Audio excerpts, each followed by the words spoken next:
और इस वर्ष भी आप लोगों को एक क्वेश्चन देखने को मिलेगा। जैसे कि आप लोगों को देखिए एक क्वेश्चन आप लोग का 15, 16 और 18 में आया हुआ है कि सोडियम बाइकार्बोनेट को गर्म करते हैं तो क्या होता है। वीडियो पे बने रहिएगा और लास्ट तक वॉच करिएगा। मैं इसमें 10 क्वेश्चन को बताऊंगा और 10 के अलावा आप लोगों को बाहर से कोई भी क्वेश्चन आप लोगों को पूछेगा नहीं क्या होता है जब, केवल रासायनिक समीकरण दीजिए, इस पर आधारित जो भी क्वेश्चन है। तो सबसे पहले मेरा जो क्वेश्चन है, सोडियम बाइकार्बोनेट को गर्म करते हैं तो क्या होता है। तो चलिए हम लोग सोडियम बाइकार्बोनेट को गर्म करके यहाँ देख लेते हैं। देखिए आपका ये हो गया सोडियम NaHCO3, ये आपका हो गया सोडियम बाइकार्बोनेट, जिसे खाने का सोडा भी कहा जाता है। अब क्या करेंगे, इसको हीट किया जाएगा, गर्म करते हैं तो क्या बनेगा। तो देखिए जब भी सोडियम बाइकार्बोनेट को गर्म करते हैं तो हमारा Na2CO3 जो है सोडियम कार्बोनेट का सूत्र, जिसे धावन सोडा भी कहते हैं, तो धावन सोडा बन जाएगा। अब देखिए दोस्त, अगर आप सबको समीकरण में बाएं साइड इधर O और H दिखे तो आप सबको तुरंत क्या बना देना है, जल, H2O, ये जल का सूत्र हो गया। अब रिएक्शन में आप लोगों को अगर CO3 दिखाई दे, क्या दिखाई दे, CO3, तो आप लोगों को कन्फर्म है कि यहाँ CO2 जरूर बनाना है। अगर इस साइड आप लोगों को CO3 दिख रहा है तो इस साइड CO2 बनाना है, अगर इस साइड CO2 दिख रहा है तो उस साइड CO3 बनेगा। क्लियर। तो आप लोग NaHCO3 ये हो गया आपका सोडियम बाइकार्बोनेट, जिसे खाने का सोडा भी कहते हैं। पूछ लेता है क्वेश्चन कि सोडियम बाइकार्बोनेट का अणु सूत्र लिखिए, आपका सोडियम कार्बोनेट का अणु सूत्र लिखिए, या पूछ लेगा कि धावन सोडा का अणु सूत्र लिखिए, तो ये आपका हो गया धावन सोडा। ये क्या है आपका, धावन सोडा, जिसे कहते हैं सोडियम कार्बोनेट। और ये आपका हो गया बेकिंग सोडा, इसे क्या कहा जाता है, बेकिंग सोडा। तो ये आपका हो गया बेकिंग सोडा को सोडियम बाइकार्बोनेट और धावन सोडा को सोडियम कार्बोनेट। ठीक है। अब अपने हम सेकेंड क्वेश्चन को चलते हैं। आपका सेकेंड नंबर का सेकेंड क्वेश्चन आपका है कि सोडियम कार्बोनेट के विलयन में कार्बन डाइऑक्साइड, देखिए सोडियम कार्बोनेट के विलयन में कार्बन डाइऑक्साइड गैस प्रवाहित करते हैं तो क्या होता है। तो चलिए हम लोग इसको देख लेते हैं। सेकेंड नंबर का जो हमारा क्वेश्चन है आपका है सोडियम कार्बोनेट के विलयन में कार्बन डाइऑक्साइड गैस प्रवाहित करता है। देखिए सोडियम कार्बोनेट आप लोग को दे दिया जस्ट उसका उल्टा, सोडियम कार्बोनेट आपका जो अभी भी सूत्र आप लोगों को मैंने बताया है कि सोडियम कार्बोनेट का जो फार्मूला होता है वो होता है Na2CO3। क्लियर।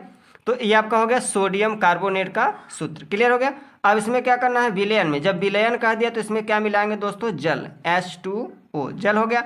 अब इसमें क्या करना है, कार्बन डाइऑक्साइड गैस प्रवाहित करनी है, तो आप लोगों को यहाँ CO2 ये हो गया आपका कार्बन डाइऑक्साइड गैस। तो इसमें कार्बन डाइऑक्साइड गैस जब मिला ये आपका हो गया carbon dioxide gas, arrow that. अब हम लोग क्या करेंगे यहाँ पे, तो देखिए अभी जस्ट उसी का उल्टा है। आप लोगों ने क्या किया था कि सोडियम बाइकार्बोनेट NaHCO3 को क्या किए थे, आप गर्म किए थे। इसको आप क्या किए थे, गर्म किए थे, तो बना था Na2CO3 plus H2O plus CO2।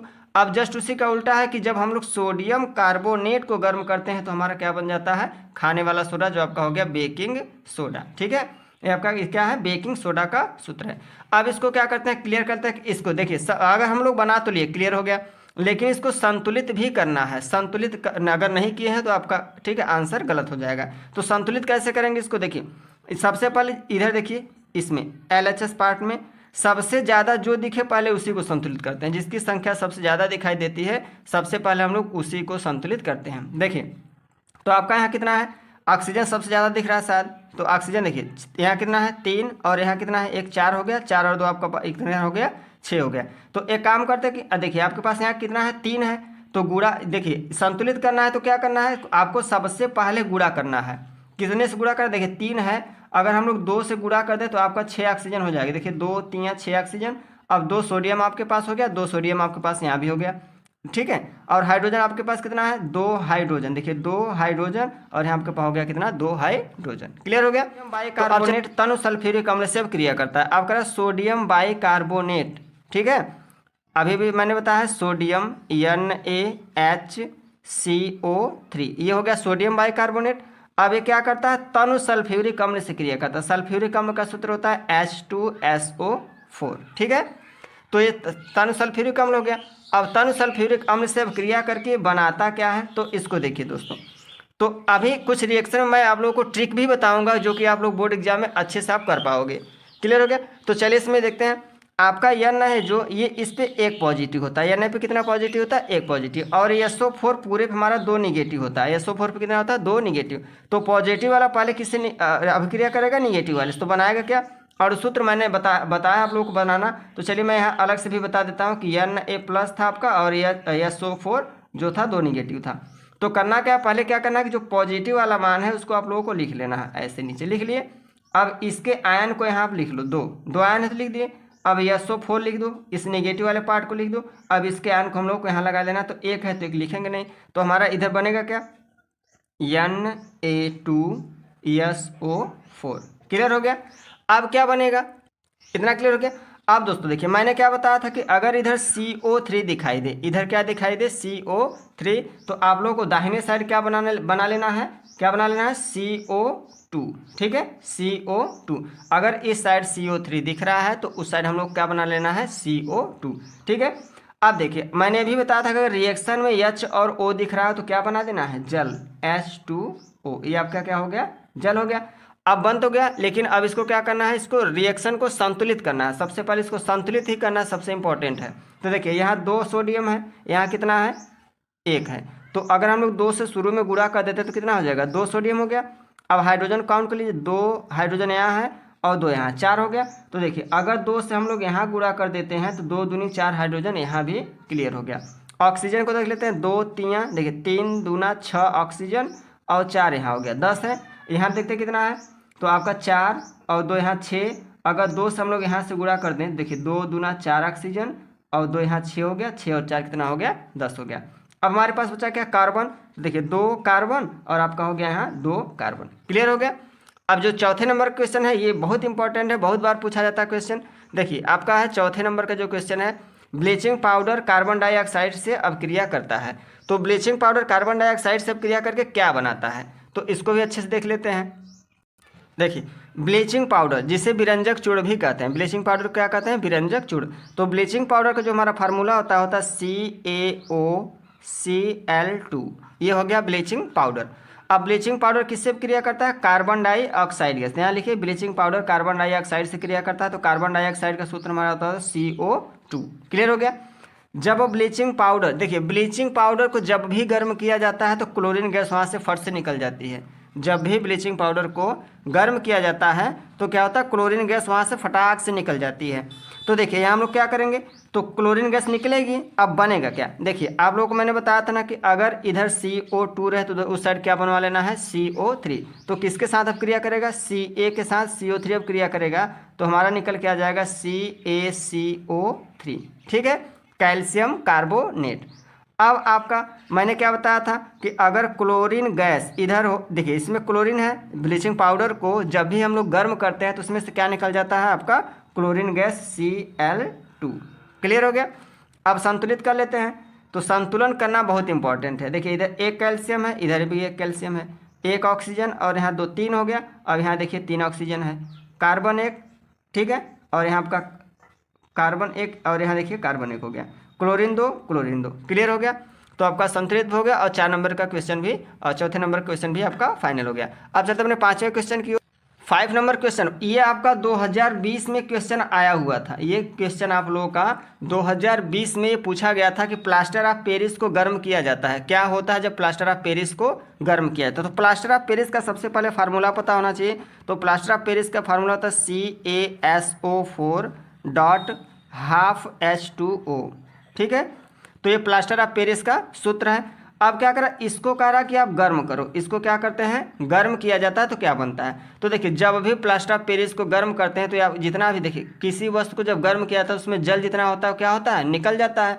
जब जल निकल जाएगा तो बचेगा हमारे पास क्या, देखिए ये CaSO4 बचेगा, CaSO4 और प्लस आपका जल निकल गया तो क्या बच गया, हाफ H2O। ये देखिए जल निकल गया, आपके पास बचा क्या, CaSO4 कैल्शियम सल्फेट। क्लियर हो गया।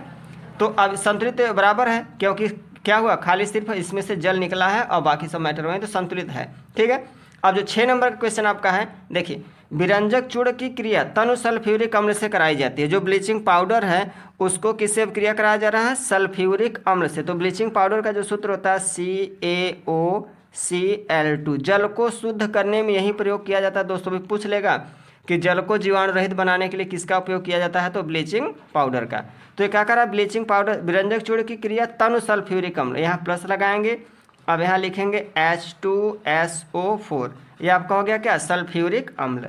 अब एरोदैट अब बनाएंगे क्या, देखिए Ca पर 2 पॉजिटिव होता है और SO4 पर 2 निगेटिव होता है।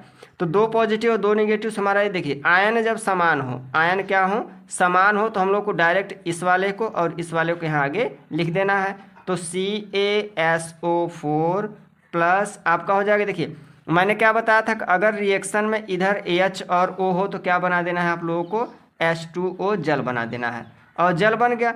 अब देखिए जब अभी मैंने पीछे बताया है पिछले वाले क्वेश्चन में कि जब ब्लीचिंग पाउडर को गर्म किया जाता है तो उसमें से क्या निकलता है, क्लोरीन गैस Cl2 निकलती है। क्लियर हो गया। अब संतुलित भी कर लेते हैं इसको, देखिए एक कैल्शियम है, एक कैल्शियम बराबर ऑक्सीजन यहाँ 1 और यहाँ एक 4 यहाँ है, तो कितना हो गया 5, देखिए 4 और 1 5, ठीक है। अब यहाँ हाइड्रोजन आपका 2 हाइड्रोजन 2 क्लोरीन बराबर हो गया। अब देखिए 7वें नंबर क्वेश्चन, बहुत इंपॉर्टेंट क्वेश्चन दोस्तों, वीडियो को अच्छे से देखिएगा और इसको स्क्रीनशॉट ले लेके आप सब रख सकते हो ताकि ये बोर्ड एग्जाम के लिए आप लोगों को काम करे, ठीक है। तो अब आता है 7 नंबर क्वेश्चन कि बूझे हुए चूने पर क्लोरीन गैस प्रवाहित की जाती है। जब बूझे हुए चूने पर क्लोरीन गैस प्रवाहित करते हैं तो क्या होता है, देखिए बूझा चूना का सूत्र होता है CaOH का होल ट्वाइस। क्लियर। अब इसमें क्या जाता है, क्लोरीन गैस की अब क्रिया कराई जाती है, मतलब Cl2 की अब क्रिया कराई जाती है, यही है क्लोरीन गैस। तो जब ये बूझे हुए चूने में क्लोरीन गैस की अब क्रिया कराई जाती है तो क्या होता है, अब इसको जान लीजिए। तो देखिए जब भी बूझे हुए चूने को क्लोरीन, देखिए ये तो आपका है कि क्लोरीन गैस ये ब्लीचिंग पाउडर बनाने की विधि है, ब्लीचिंग पाउडर बनाने की विधि कि बूझे चूने के साथ क्लोरीन गैस की क्रिया कराते हैं तो क्या बनता है, ब्लीचिंग पाउडर हमारा CaOCl2। क्लियर। अब देखिए मैंने बताया है कि जब OH रहे इधर तो क्या बना देना है आप लोगों को, H2O जल बना देना है। क्लियर हो गया। अब इसको संतुलित कर लेते हैं, देखिए एक कैल्शियम बराबर 2 ऑक्सीजन, और देखिए एक ऑक्सीजन है, एक ऑक्सीजन है, 2 ऑक्सीजन हो गया, 2 क्लोरीन सब बराबर है, हाइड्रोजन 2 हो गया, 2 हाइड्रोजन यहाँ भी है, सब इक्वल हो गया।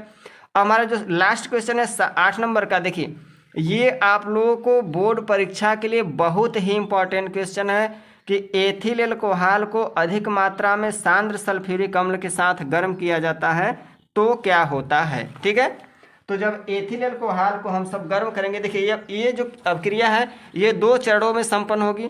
तो पहले एथिल एल्कोहल का सूत्र क्या है, तो एथिल एल्कोहल हमारा होता है C2H5OH, ये है एथिल एल्कोहल। तो वायुयान में ये ईंधन के रूप में प्रयोग किया जाता है, हवाई जहाज में इसी का उपयोग करते हैं, ठीक है, वायुयान को चलाने के लिए। अब इसमें क्या करना है, हमको क्या करना है, अधिक मात्रा में क्या किया है, सल्फ्यूरिक अम्ल।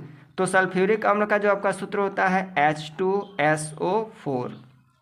अब एरोदैट, अब इसको हम लोग क्या करेंगे, गर्म करेंगे। तब गर्म करेंगे तो हमारे पास क्या बनेगा उसको देखते हैं। देखिए अब जब इसको, ये आपका है H2SO4, तो इसको हम लोग 2 पार्ट में तोड़ दें, क्या HSO4, देखिए H अलग कर दिए, 2 था 2 अलग कर दिए। अब क्या होगा दोस्त, ये आपका OH इस H से अब क्रिया करके पहले तो जल बना लेगा, ठीक है। तो यहाँ हमारा क्या बन जाएगा, पहले हम लोग बना लेते हैं कि H2O बन गया, ठीक है। अब हमारे पास जितना बचा है उसको सबको लिख देंगे, जितना बच रहा है जल बनाने के बाद OH इस H से क्रिया करके क्या बनाया, जल बनाया, क्योंकि H पे एक पॉजिटिव OH पे एक निगेटिव होता है, तो अब क्रिया करेगा तो H2 बन जाएगा। अब जितना हमारे पास बचा है उसको सबको लिख देते हैं। तो बचा क्या क्या है, C2H5 और क्या बचा, ये वाला पार्ट तो यही है, तो यहाँ से बचा क्या HSO4, तो यहाँ लिख देंगे HSO4। क्लियर हो गया। तो आपका ये हो गया। अब देखिए ये हम लोग इसका था कि सल्फ्यूरिक अम्ल को एथिल एल्कोहल को अधिक मात्रा में सांद्र सल्फ्यूरिक अम्ल के साथ गर्म किया था। अधिक मात्रा में जब पूछे तो आप लोग जान लीजिए कि हम लोग को क्या करना, 2 बार रिएक्शन इसको बनाना है। तो देखिए 2 बार रिएक्शन कैसे बनाएंगे, फिर से क्या करेंगे, फिर से एथिल एल्कोहल का सूत्र लिखेंगे C2H5OH। क्लियर। अब प्लस क्या करेंगे, ये जो बना था इसको फिर से यहाँ लिखेंगे C2H5HSO4 एरोदैट। अब यहाँ क्या बनेगा, तो चलिए देखते हैं, ठीक है। अब देखिए दोस्त, अब आप लोगों को करना क्या है, जो C2H5 2 बार है यहाँ पर, ठीक है, यहाँ 2 बार है। अब देखिए इसमें आपका क्या है कि ऑक्सीजन से क्रिया करेगा, तो यहाँ हमारा बनाएगा C2H5O और C2H5, ठीक है, C2H5O और C2H5। क्लियर हो गया। तो आपका यह है डाई एथिल, ठीक है, ईथर। ये किसका सूत्र है आपका, ये पूछ लेता है, die ethyl ether, die ethyl ether. ठीक है। अब आपका बचा क्या, उसको देखते हैं। देखिए आपके लोगों को बचा क्या है, देखिए यहाँ से पार्ट बचा है और यहाँ से, ठीक है, एक ऑक्सीजन इसमें से निकल गया है। देखिए यहाँ C2H5 C2H5 C2H5 C2H5 हो गया, एक ऑक्सीजन हो गया। तो आपके पास बचा क्या, H बचा है यहाँ का और यहाँ का, तो क्या बचा, H2 बच गया। क्या बच गया, H2, और ये आपका हो गया SO4। ठीक है, ये आपका हो गया SO4। थोड़ा सा दिखा देते हैं। ठीक, तो आपका 8 क्वेश्चन है कि जो बोर्ड एग्जाम में हर साल पूछा जाता है। आप लोगों को अगर ये वीडियो अच्छी लगी है तो अपने दोस्तों को शेयर करिएगा, ठीक है, और एक प्यारा सा कमेंट बॉक्स में कमेंट करिएगा, ताकि आप हमको पता हो सके कि मैं जो वीडियो बना रहा हूँ वो बच्चों को समझ में आ रहा है कि नहीं आ रहा है, अच्छे से सीख पा रहे हैं कि नहीं। ठीक है, तो मिलते हैं अगली वीडियो में, तब तक के लिए जय हिंद, वंदे मातरम दोस्तों।